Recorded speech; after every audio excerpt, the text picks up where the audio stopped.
All right, guys, welcome to the inaugural, very first recording of our podcast. With me is our very special guest, Steve Pollack with Anchor Loans. Thank you for joining us, Steve. Absolutely. Our listeners are very, very excited to listen to this podcast because, of course, Anchor Loans is one of the premier industry leaders in the residential space. So I just want to start this podcast off very simply. We want to know all about Steve Pollack. We want to know all about Anchor Loans.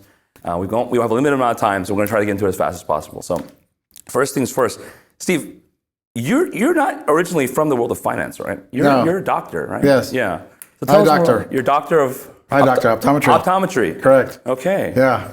So when were you? So you were an optometrist in the 90s and the 80s? I graduated from optometry school, got my degree in June of 1980. Okay. I opened my own practice in September of 1980. Okay. And I practiced through the entire 80s. I in essence, sold it to my partner December 31st, 1989. And then you just got into the world of private lending, or? Well, not right away. While I was practicing, I had been buying rental properties and accumulating a portfolio of rental properties. You were investing, all right. I was investing. Okay. And I also had bought some properties that I had fixed and then resold as a side hustle, if you will. Right. And I didn't have a firm plan for when I was going to exit optometry. I just knew I didn't want to do it anymore.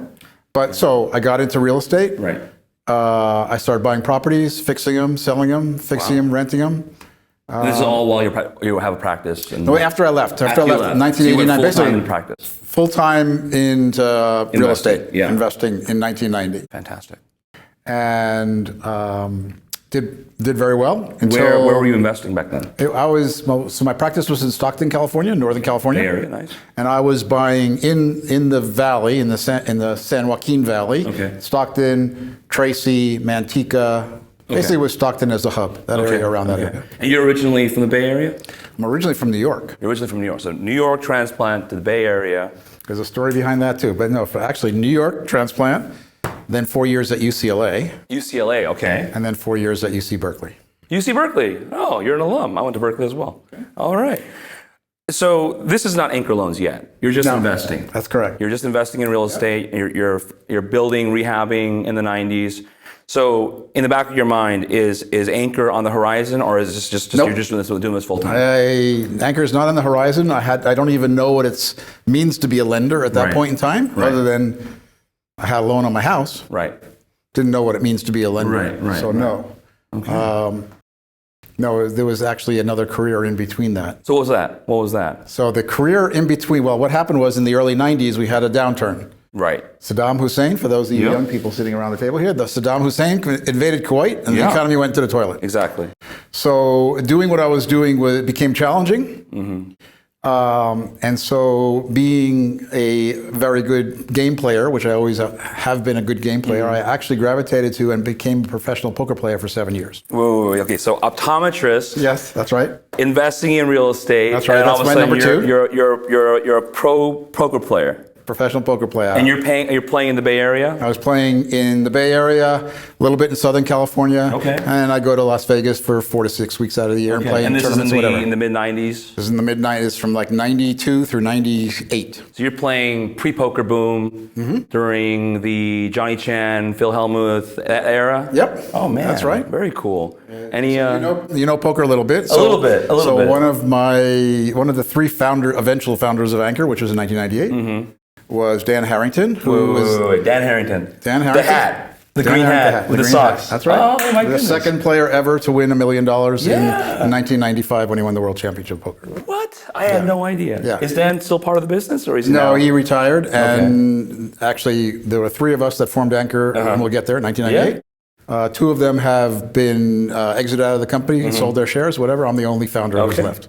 So you're playing professional poker. I'm guessing you're playing the local card rooms, local casinos. Yep. Ever visit the Oaks card room in Oakland? Yep. The Oaks is in Emeryville? In Emeryville. Emeryville? Correct. Yeah, I used to play there in college. Yeah. So. Emeryville was a little seedy. Yeah, very seedy. It's been built up since then, but now it was a little seedy, yeah.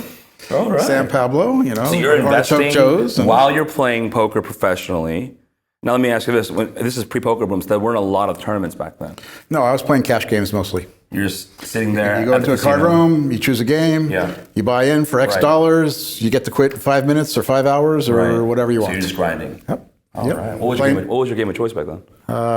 My game of choice was Hold'em, limit Hold'em. Limit Hold'em. Yeah, there was some no limit Hold'em being played in a Wasn't club called thing then, right? No, Artichoke Joe's is across the bay in Burlingame. Yep.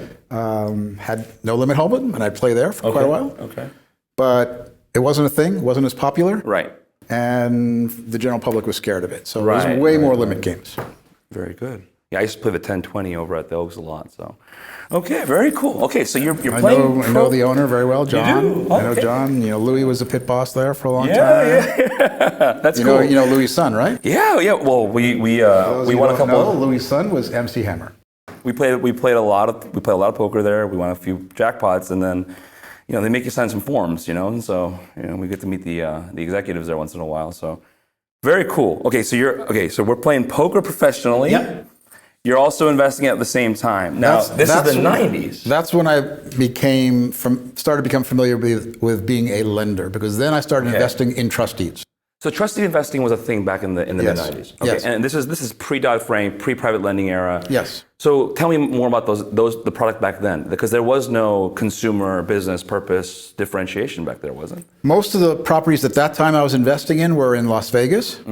There was a particular borrower that was buying distressed houses and fixing and selling them, what we used to call rehab lending. Yeah. Right? And as the investor, I was earning 14% coupon rate. Good. Which was nice. Which is very nice. Yes. Don't see that much today. No, we don't. And then I did a number of those, in and out, invest more money and so forth and so on. And then... And this is all your money right now? Yeah. Poker winnings. Very nice. My liquidity. Liquidity. Yes. Right. So you're investing in trust deeds. I'm guessing your friends are also investing with you. Correct. At the same time. Yep. Is Dan investing with you at the same time? That's right. So Dan is also a Bay Area guy as well? No, Dan's actually from Boston originally. Yeah, because the Sox. Yeah. He's originally from Boston. He's actually a bankruptcy attorney. He's a bankruptcy attorney? In his previous life. That's right. I had no idea. Yeah. Oh my goodness. Goodness. You learn so many things. Bankruptcy attorney. He is a nationally ranked chess player. He's a world-ranked backgammon player. Yes, they talk about that on the TV shows. Yeah. So you're investing with Dan in trust deeds in Las Vegas.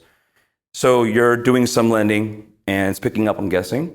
And so is this starting the formation of Anchor Loans? Right. So what happened was Dan and my other partner, Jeff Lipton, and myself came together to form this particular company, Anchor, because we realized that we didn't have the control over our own investments that we should have as the lenders. Right. We were relying on third-party brokers to vet, underwrite, et cetera.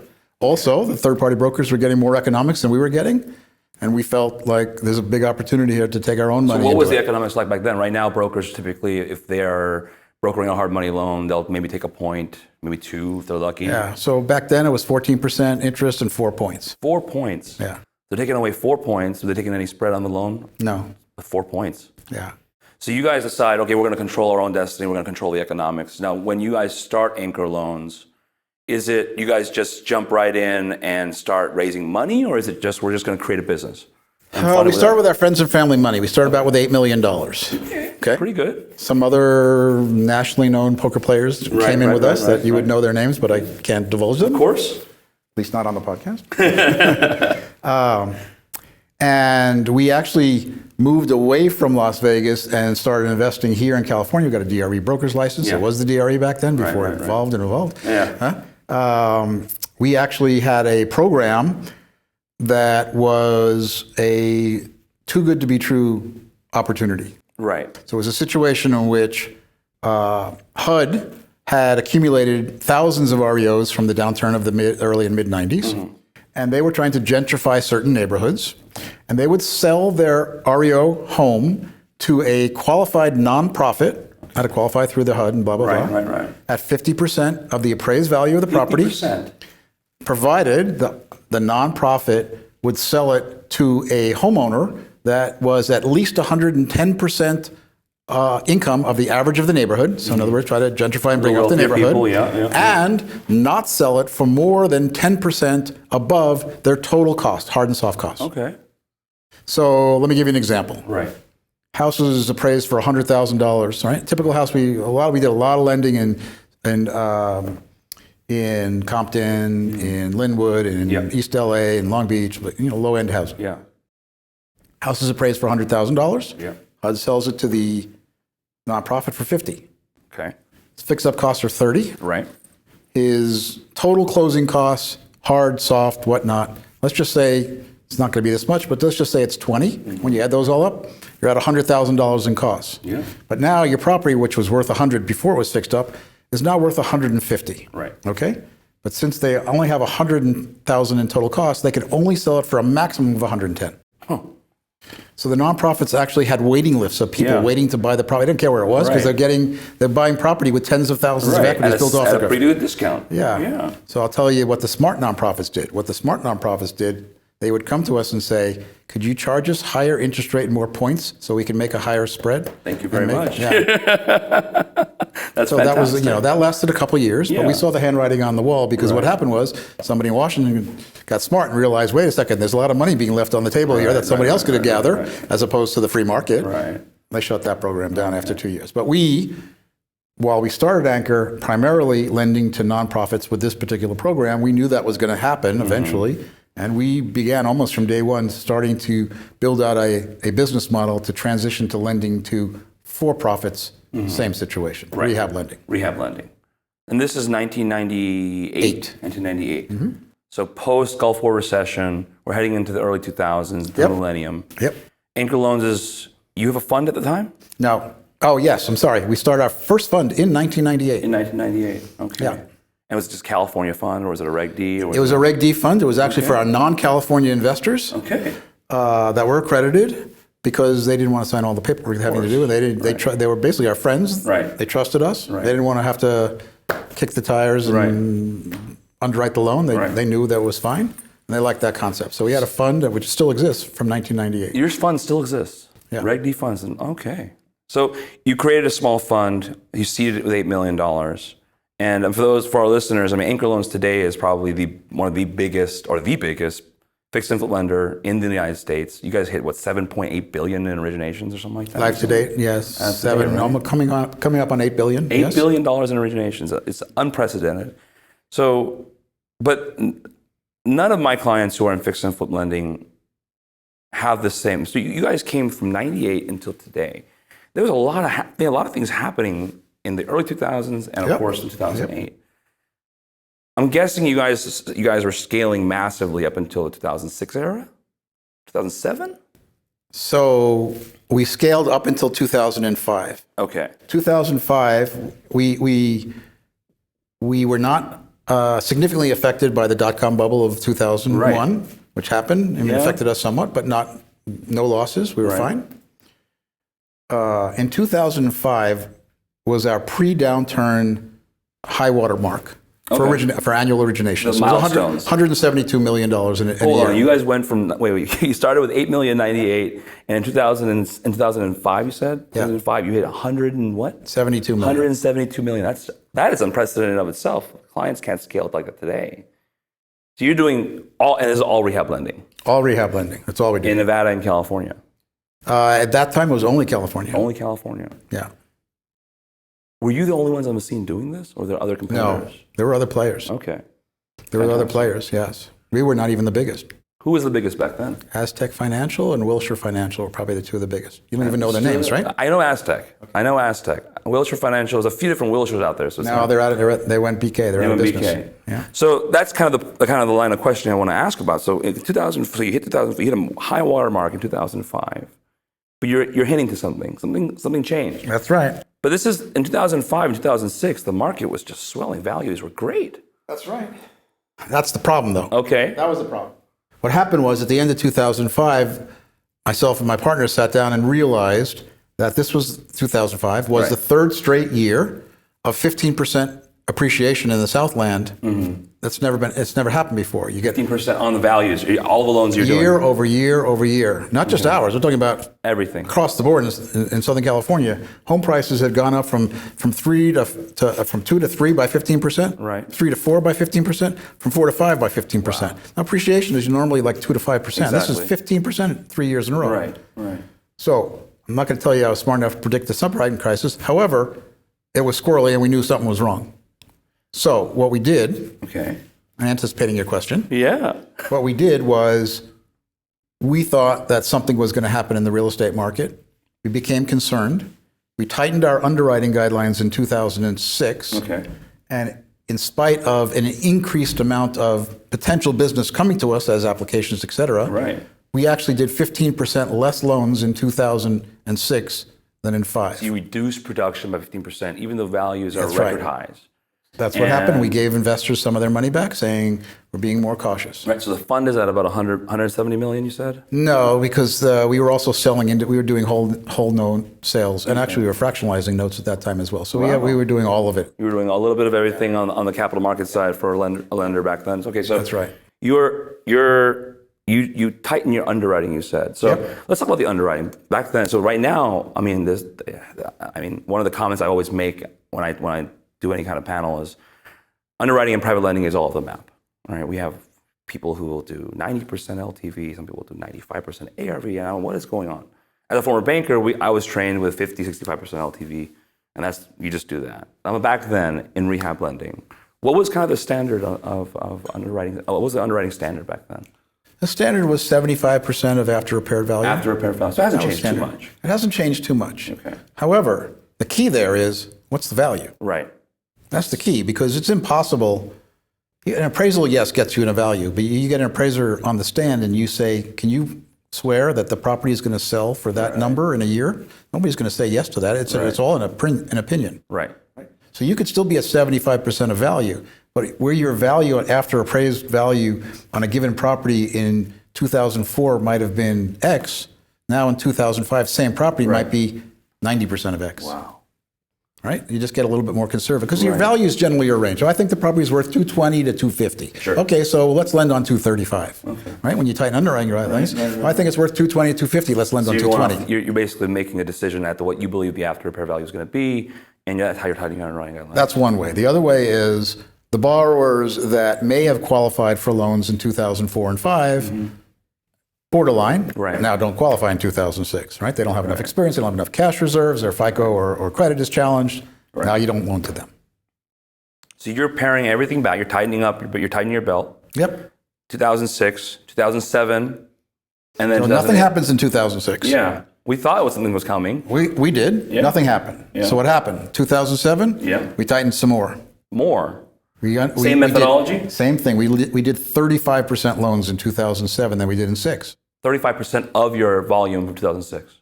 No, we did 35% less. So Less. we did 65% of our volume. Wow. Okay. We did 65. Whatever we did in 5, in 6 we did 85% of 5, and then whatever we did in 6, we did 65% of what we did in 6 and And 7. were your competitors just like scratching? What's going on? What are you guys doing? Well, it wasn't quite as open as it is today. I mean, obviously you didn't have social media, you didn't have quite as much networking, and certainly didn't have as many conferences such as this to get together and so forth. I don't know if they even were aware of what we were doing, but we saw what they were doing. We saw them ramping up, which is why some of the competitors I just mentioned a moment ago were challenged, because they saw the increased opportunity, they saw the extra business coming to them, and they thought it was wise for them to jump on and take advantage. We thought the opposite. We're the ones left standing, and they're not. Right. And that's kind of so we're wrapping up to 2008 now. 7, you reduced production. 2008 hits. The world basically ends. And Seemed like it, yeah. yeah, it seemed like it. I was in law school at the time. It was bad. It was. We only did $40 million of originations in 2008. Oh my goodness. Comparatively speaking, that is a drop in the bucket. Yeah.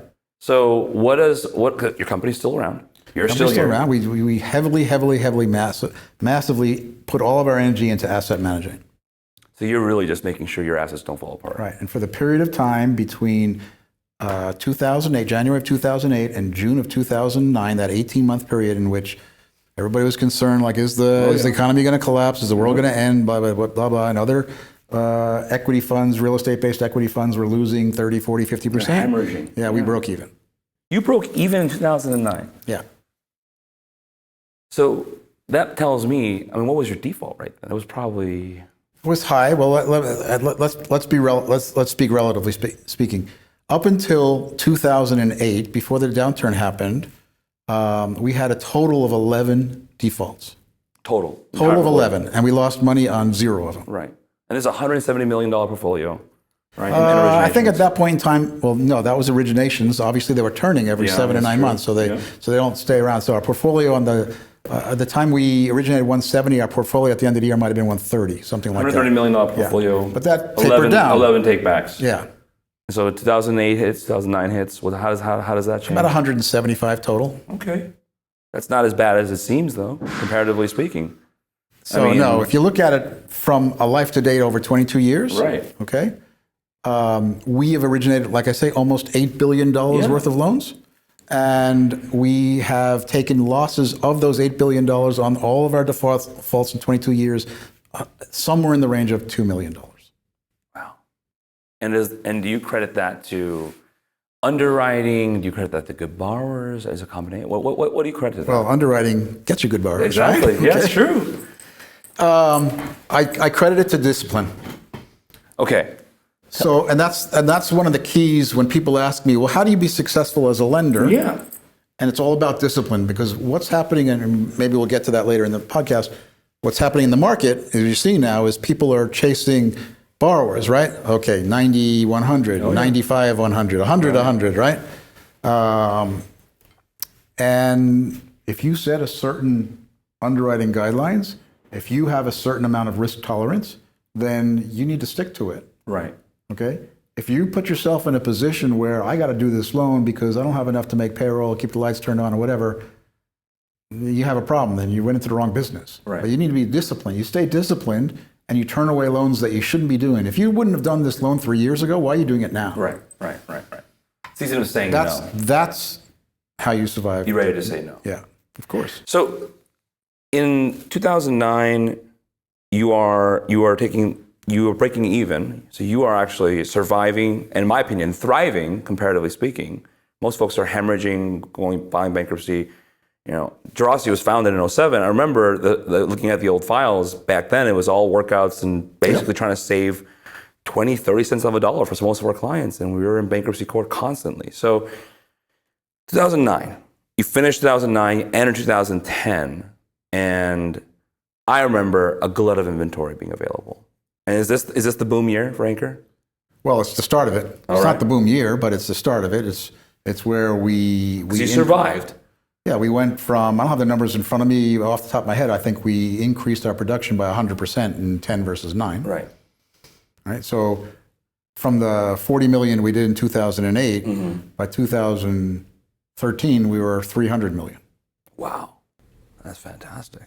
Now at the time you must have been one of the only lenders on the scene then, right? There were some others. There were some others that survived, and there was a whole bunch of new players that came into the market. Right. But as a whole, it was hard for those new players to be capitalized because the institutional money didn't understand our business. They wouldn't touch it. They wouldn't even touch lending to a homeowner that was buying. You couldn't get a loan back right? then. Yeah. So it was very difficult to be capitalized. So we were always capital constrained the entire history of our company up until 2015, in which we conducted an equity transaction and were able to access the capital markets the way we should, and that's how we were able to really explode. Until then you're still operating with the same fund, some trusted investors, that kind of thing. We had transitioned, so we had formed another fund since that time, our second fund. We had transitioned away from fractionalizing loans. We didn't do that anymore. We only did whole note sales, and eventually we got away from selling whole notes at all. So right now, we pretty much only have 2 buckets of capital: our funds, which comprise about 25% of our capital, and then our balance sheet, which is supported by senior debt and mezz capital from our partner. Okay.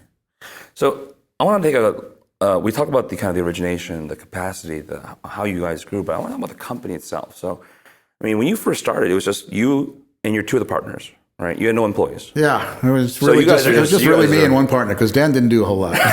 So I'm guessing you're just doing everything. Pretty much, yeah. My other partner was the deal guy. Okay. Right. So he found the deals, he underwrote them, structured the loans.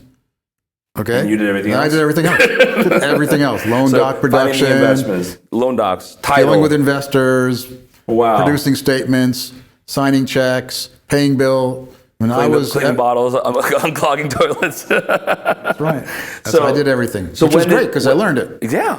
And so you learned by trial by fire throughout the experience. But when you guys start bringing on, when did you guys start creating an actual, like an executive team, board team, a lot of employee? When did that start happening for you? 1999, about a year and a half after we started, we moved to an office. So the first office we were actually in was my partner's spare bedroom. I mean, it was literally the size of like this much of the table. That's wow. It. Right? He'd sit there with his desk, and I'd sit there. He'd be on the phone, and I couldn't talk because he yells. And that was for the first year and a half. Right. And then we moved to an office in Santa Monica, right on the beach, and we were there for 9 years. All right. And then we moved to Calabasas in 2007. We've been there ever since. You had an office in Cerritos, though, for a little while, didn't you? We had an office in Cerritos. It started out as a way station, if you will, a small little 1,000-square-foot office for our inspectors and our originators who were in the field to stop and download and upload reports to our network, et cetera. And then it grew from there. Because I remember I grew up in Cerritos, and I remember your company was the only lending company that I had ever seen before when I was in high school and college, thinking, who are these guys? 'Cause I was a banker after college, and I'm like, what is Anchor Loans? Because they're right there in the shopping center right there. Yeah. So you remain a CEO throughout the entire life cycle of the company?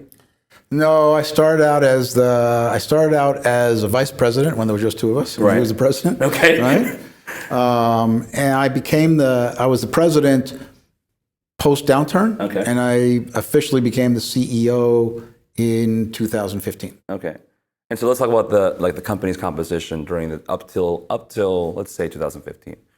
How has tell me about the milestones. What are the big milestones when you started adding certain players? How did you start growing from an employee perspective? So when we moved to Santa Monica, we hired a few people. We had about 4 or 5 people when we Back office started. Or front office? Yeah, both. Front office. Oh. Yeah. Both. People, what we used to call escrow officers back then, which are now processors. Sure. You can't call them escrow anymore. Yeah. Used to be able to do that with your DRA license. Yeah.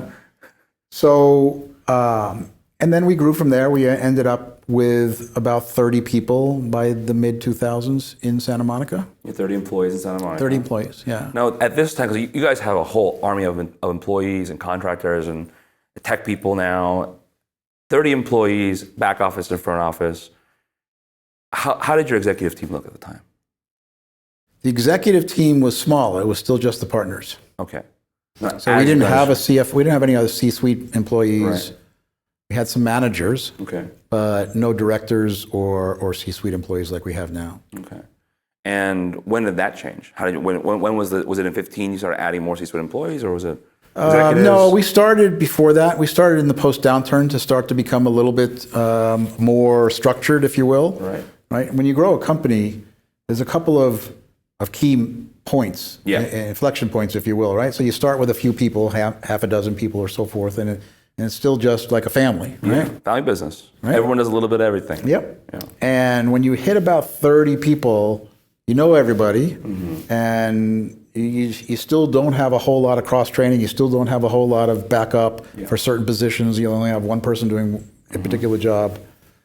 But when you hit about 30, then you start to get 2 people doing the same job, 3 people doing the same job. You start to grow from there. So from 30 to 125 is a tough time, right? Because now you're growing out of a mindset that you used to be in, that you've been in since the beginning, right? So now you got to start delegating more. You have to manage more and do less, right? And so that's when we started to layer on additional managers and directors and so forth and executives. So let me ask you this. So you're hiring heavily then, I'm guessing, like post 2009, 2010, right? Yeah, measured. We didn't overhire anticipating the growth. We hired as part of our growth. Okay. And this is kind of the segue into kind of the next growth cycle for Anchor. So 2010, 11, 12, boom years for the company, but you said you were capital constrained. So you're still managing the 2 funds. Yep. And you decide to go and pursue capital markets now. Tell me a little bit about that. How did that look like? Did you go to Wall Street? Did you go to PE firms? Did you go to venture capital? What did you do? So in 2013, we hired an investment banker to try to find us debt. Okay. Purely debt. Okay. And it was a national firm, set up meetings with national players, big and small national players, Right. explained our business model, explained the risk that was involved, Right. gave them historicals. The problem was everybody was scared. Right. I actually was sitting, I still remember this, one of our 16 or so meetings we had in the space of like 2 days when you get a little punch drunk or whatever. And each meeting is like an hour and a half. They just go back to back to back to back. It's the same story over and over and over again. 12 hours long day, whatever. I still remember, I'm sitting across the table, I'm telling them, here's our historicals, I'm showing that the foreclosures are essentially nothing, 175, virtually no losses. And the guy flips open the page and he says to me, well, this looks great. Now tell me what the real story is, because this can't be true. Oh my gosh. Right. Because they're all just so beaten up in the last cycle, and they're just so. How can someone break even in the downturn? We all lost 50%. How could you how do you know what you're doing, right? Right. It was tough. We ended up building a relationship with one private equity firm that we arranged a flow agreement for. It wasn't debt, but they were buying from us. Right. Somewhat problematic because at that point in time, because due to changes in regulations, they weren't qualified as an institutional investor per what was then the Department of Corporations. So we had to use our DRE license, and it was tough. You're basically just brokering whole loans to them constantly. It was tough. But we did that for about a year, and then we realized it's just not going to ramp us as quickly as we need, and we're not getting the eligibility box of what we can sell. So it was a tight box. It was too tight. The buyer was a very tight box. So we went back with a different investment banker for a different process. We went back looking for an equity partner to sell off a minority share of our company. This is the GP for your funds. This is the actual operating company. Yep. Okay. Yep. In exchange for obviously some cash, because we want to take some chips off the table, as well as access to institutional capital. So basically, in order for us to access institutional capital, we needed the mezz financing that would come in behind whatever the collateral advance might be, 70, 75, 80%, whatever they're advancing against our UPB. Okay. And that's how we ended up in April of 2015, after about a 10-month process, choosing Wafra Capital Partners, who ended up buying 40% of Anchor. And our thinking at the time, which is 100% turned out to be true, was 60% of a much larger entity is way better than 100% of a much smaller entity. Absolutely. And you still maintain a lot of corporate control. We maintain all corporate control at that point in time. They had some oversight, obviously, because they were supplying us with hundreds of millions of dollars of debt. Right. But we chose them not because they had the best economic deal, which they didn't. We chose them because we thought they would provide us the debt and the partnership in a way that will allow us to continue to operate in the way we were operating before. But that's amazing to me, because the institutions didn't really enter this market until probably 3 years ago. So this institution had a little foresight. They saw an opportunity. I saw an opportunity. There was a number of other players in the market that came and made some real offers. Okay. All right. So once you onboard this institutional partner, and now that 60% has grown significantly, and you're no longer capital constrained. We're no longer capital constrained, right? We layered on a $200 million debt facility from within 2 or 3 months after closing the transaction. We originate over $750 million of loans in 2000. Now you're keeping the $1 billion mark. In 2015. 2016 was our first year over $1 billion. So 16 is the $1 billion mark. Okay. So now, from the point you receive, you get free, you lose that capital constraint, that handcuff, if you will. Does the underwriting change? Because a lot of folks out there, they loosen their box a little bit because they have to go out and fill that mandate. Now, the underwriting didn't change in the sense of what we were doing on a loan-by-loan basis. It changed, though, in a sense of where our geographic footprint was. Okay. So we did start to expand even a little bit more aggressively outside of the And we didn't cover that. So until then, where were you lending? Up until 2015, we were pretty much just West Coast. We were California, Nevada, Arizona, a little bit in New Mexico, a little bit in Texas, but mostly California and a few neighbors. States down here, Southwestern, yeah. And so once you lose those set of handcuffs, you're free now, capital-wise. You're pursuing a national play. Yes. So what we did is layer on between 5 and 10 states per year for the next 3 to 4 years till where we are right so now. incrementally, you're not going, you're not just Yeah, going. we're in 46 states right now. Those Okay. 4 states we're not in. And it took us 3 years or so to get to that point. So now I have to ask, now that I think you're one of the only lenders that I know that actually truly does lend nationally. Are there some states that are, surprising that, not what you expected, new markets that you're not what you expected when you entered? Yes and no. We spent a fair amount of time researching all the little quirks of the states, most of which you're probably aware of. For example, the 1-year right of redemption in Alabama. Yeah. Right? That's Tennessee's obviously strange usury rule. Tennessee's strange usury rule, which we got wrong. NEMA actually helped us and correct us on that one, so we could actually charge better. Yeah. One of the biggest surprises to me is the foreclosure bidding process in Michigan. Oh yeah. I heard in about which that. the right of redemption is whatever you last bidded on. So if you underbid your actual debt owed, then they can come back and redeem for full price on whatever your bid was. Right. That we learned that the hard way. That just changes the story for any. So you have to readjust underwriting on a state-by-state basis in many cases. For example, we're hardly lending in New York at all. Why? Okay. Because New York has a law in which mechanics liens have super priority over any lien in place. Mm-hmm. So in order for us to be able to lend in New York, we would have to bifurcate the loan, which is the standard out there in terms of doing a first loan with the acquisition piece and a second loan with your rehab piece. And then if you get a mechanics lien, it'll jump in front of the second piece or whatnot. Yeah. We don't have the capital stack for that. Plus, I have a strong preference for not doing junior liens. Right. They're way more risky. Right.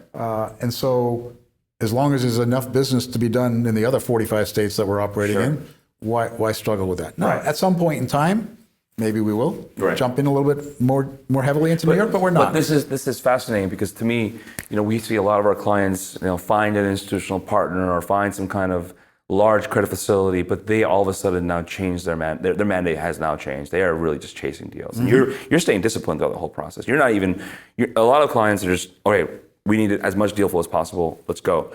You're doing it state by state by state. Now, and we approach, not to cut you off, no, but I am cutting you off. Yeah. And we approach that sort of relationship differently. Yeah. So I've seen other lenders in the space get an institutional credit facility. Yeah. And like you say, now they're going to adjust their box. Yeah. What we do is when we get the term sheet from the credit facility, we then back test and see what percentage of our loans will fit into the box. And if it's not sufficient, we don't want the credit facility. So we got to make sure that at least 80% of the loans that we're originating on a regular basis will fit into this particular credit facility. Then we don't have to change anything, right? Right. Now, another question I have in that kind of similar vein is a lot of my clients who scale like that all of a sudden now are doing other types of loans. You're still doing, from 1998 until today, you have not changed the type of loan that you're doing. Not the core of our loans. We do a few other lones. We do some ground up construction on infill, one and off. Right. Still residential? Still residential. You're not touching, you never dabbled into the commercial space or, not in any sort of meaningful way. What we'll do is where we have a relationship with a client, and because this is their business, most of our clients that do any sort of reasonable volume are sending most of their business to Anchor. Right. It's just easier for them, right? So they're repeat clients. And as you're probably aware, they're real estate guys. They don't think of themselves up, I'm just a 1 to 4 guy, or I'm just a single family home. They're real estate guys. They happen to find a good deal. They're going to do it. Right? So they come to us and say, I got this 7-unit building I'm going to buy, and I think I'm buying it for 75 cents on the dollar or whatever. Well, we'll finance that on a relationship basis because we don't want them going somewhere else and maybe getting better service or who knows, whatever. You want to maintain the sticky relationship. Right. So we do that for that, and we've never had any issues with it, but we're not out there in the market seeking those opportunities. And I mean, I have to say that takes an immense amount of discipline. I mean, because with the amount of, to fill that capital bucket, to fill that capital need, to get out there and actually deploy all that money onto the street, it's hard to say no, isn't it? No. All right. Just be disciplined. I like it. Just be disciplined. Maybe you wouldn't be surprised, but I mean, we have a process. We have a loan matrix that is built into our underwriting standards the loan fits in the box of the loan matrix, nothing further needs to be done. There's no credit committee final approval. If the borrower and the loan fit into the matrix, we're good to go. Okay. To the extent that doesn't, then it has to be forwarded to the credit committee, and the credit committee needs to make decisions based upon mitigating factors. Right. Okay. A lot of those get turned down. A lot. Well, that loan matrix process you just described, though, is very interesting. So Nima and I always talk about make it easier to buy, right? Make it easier for your borrowers to transact with you. It sounds like you've created an immensely simple process for your repeat borrowers to come to you with a deal and know for a fact it'll get funded. That's correct. Yeah. So one of the key drivers for the development of any process in Anchor is to reduce the friction that our borrowers experience as much as possible. Buy with one click. If we could. Yeah, if we could. Right. Yeah. That's amazing. Now, for a company to scale to the size of Anchor, there has to be an immense load on labor, but also on technology. And I want to touch on that real quick. Are you using a certain, I guess, I don't know what we call it, project management software? Are you using some of the usual names that are out in the industry, or do you have something that's proprietary? So a combination of what you said. So we use the mortgage office for our servicing software and for our fund management software. Okay. And we use Intact as our accounting software. Okay.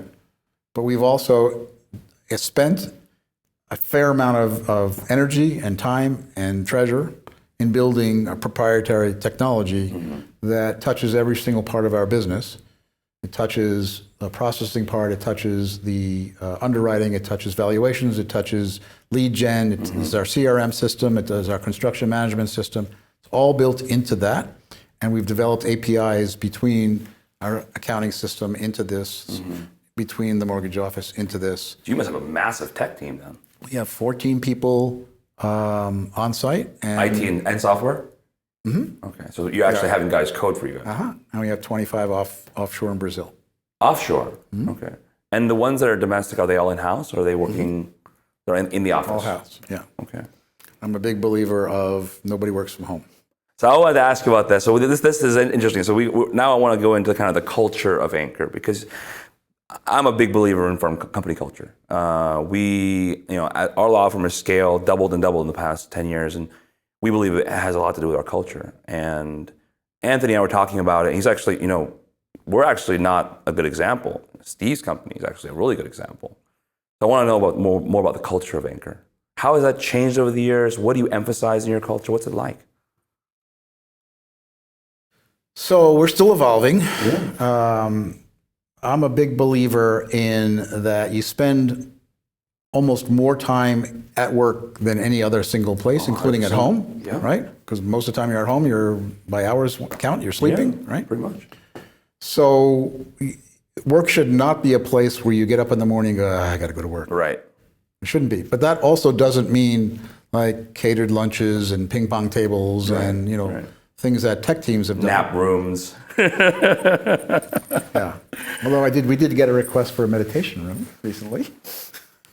We have a nap room, so I'm not going to say it. Okay. I got a nap couch in my office.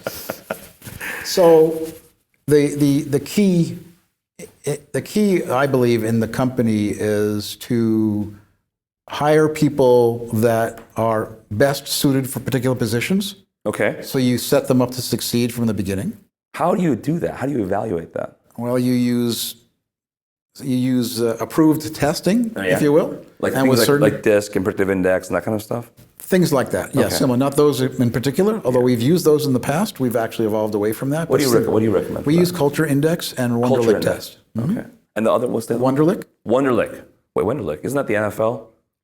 They use one of the Wonderlic is a intelligence testing test. It's not necessarily an IQ. Doesn't call itself an IQ test, but it is an intelligent testing test. And the test is different for the position you're testing for. And so you'll do these tests. Is there anything else that you're using to indicate this person is best suited for this type of position?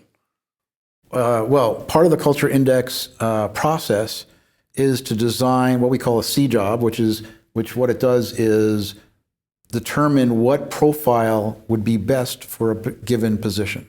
So for example, just on a very basic level. Yeah. Some positions you want people to be very social. Right.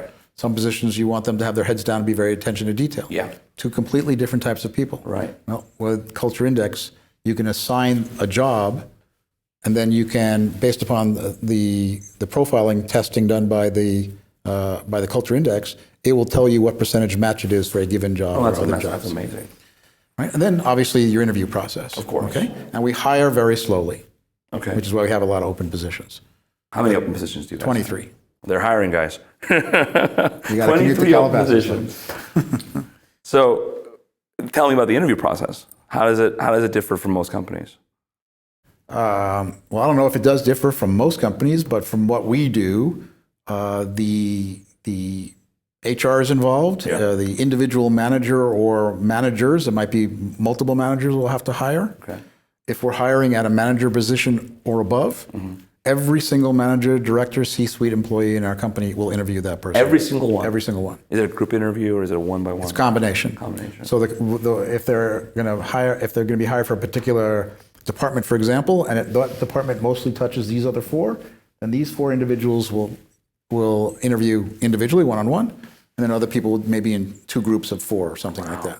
It's got to be at least, 5 rounds of interviews at least? Something like that or more. Or more. Yeah, yeah. So it's important to us because the last thing we ever want to do is to bring on a toxic person that doesn't fit with our culture. Right.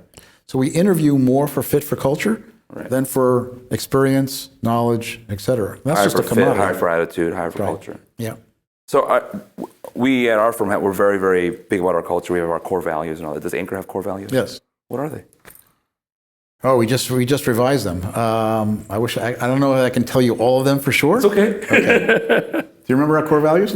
Yeah. Are you gonna pull them up for me or what? Yeah. Okay. So own your promises. Own your promises. Be the person your dog thinks you are. Be the person your dog thinks you are. That's dangerous. My dog hates me, so. You're one of the few. I don't know anybody's dog is. Trust the team. That's great.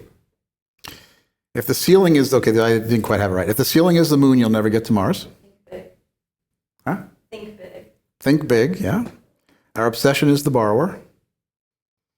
Develop the best blank. You fill in the blank. Right. Do everything with passion. Those are our core values. That's amazing how similar they are to us. I mean, we try to make them simpler, and I think that it's interesting because we have had this exercise of trying to explain what our values are because we have them in like very, very short, like one word: passionate, strive for excellence. That's what we used to have them as, just adjectives, right? And Innovation, yeah, right? Accountability. But the problem is with adjectives that can be interpreted so many different ways, which is why we just re-envisioned them this way. That's great. Because now when I say accountability, you may think, what does that mean? Does that mean as a manager you're accountable to me? I'm only accountable to you, whatever. Right. Own your promises. I'm being very specific what I mean by accountability. Exactly. That's a very interesting way to do it. I like that.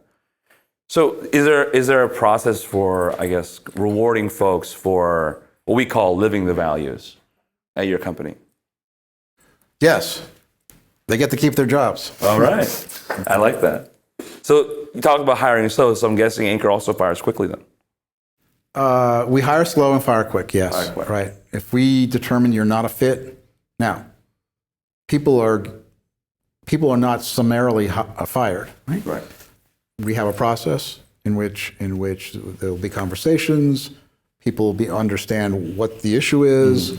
We will try to manage them best we can. We might put them on performance plans. Right. Having said that, though, if that doesn't work, then they're not going to stay here. Well, you're not going to walk in their office and say you're gone, but no, you're going to walk them through it. No. Okay. But if you're a high performer, Right. and you're toxic to the culture, Right. you're not around either. That's great. That's important. So a lot of our folks are working on, a lot of our clients and a lot of our listeners are working on building their culture.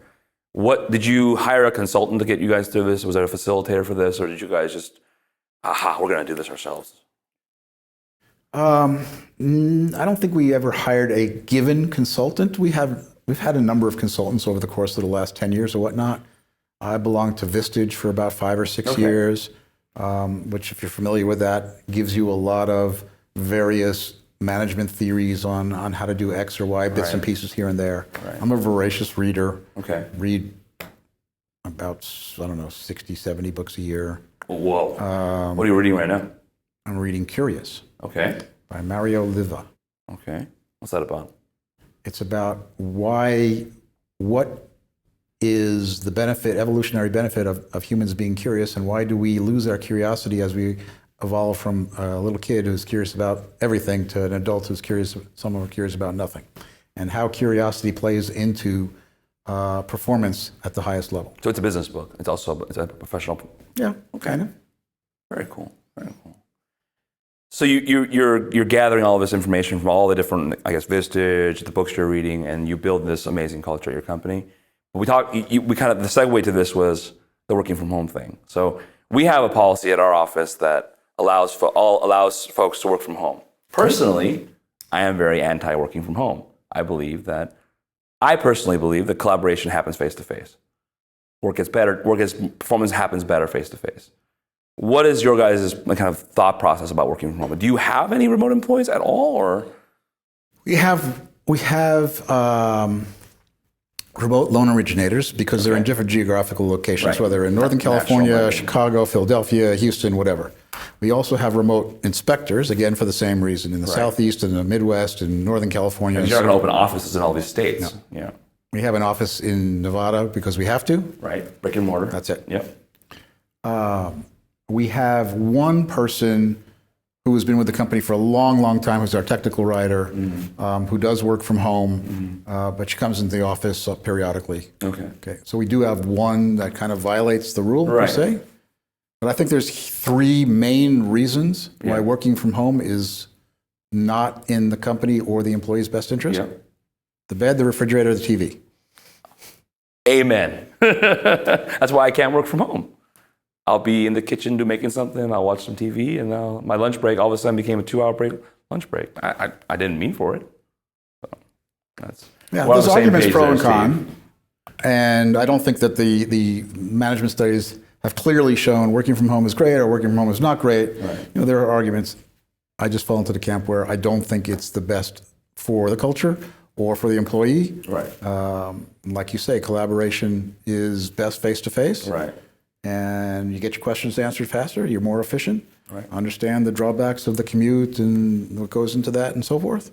Having to get dressed up instead of walking in your pajamas all day long. So you meant it's a dress. So does Anchor have a dress code? No. Casual's okay. Our dress code basically is, if you think that maybe you shouldn't wear it, then don't wear it. I like that. We should probably install something like that. We're a casual law firm as well, but we've broken away from the suit and tie era, California casual, but there's some folks that go a little bit too far. So. I wear jeans and t-shirt every day. Fantastic. So I want to... You like that? Most people like it. Yeah, most people like it. If you're comfortable-ish, right? Let me ask you this. So I want to close out the interview with something more about you, Steve Pollack. So you mentioned, poker player, you're an avid gamer. Is there anything else that, the audience... Not video gamers. Not a video gamer. Other games. Other gamers. Yeah, okay.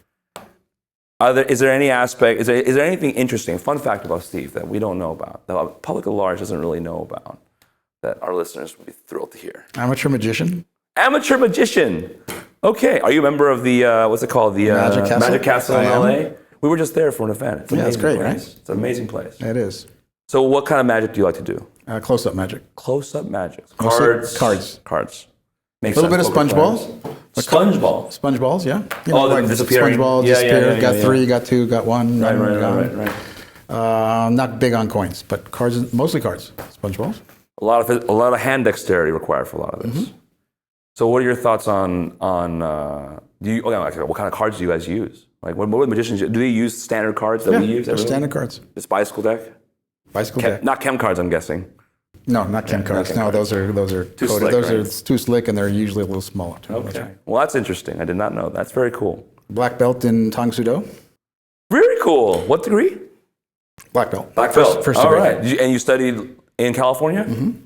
Very cool. Do you still train, or? I have not trained in 2 years now. I was training for my second degree, but I got pulled away, too busy with the business and family. Of course.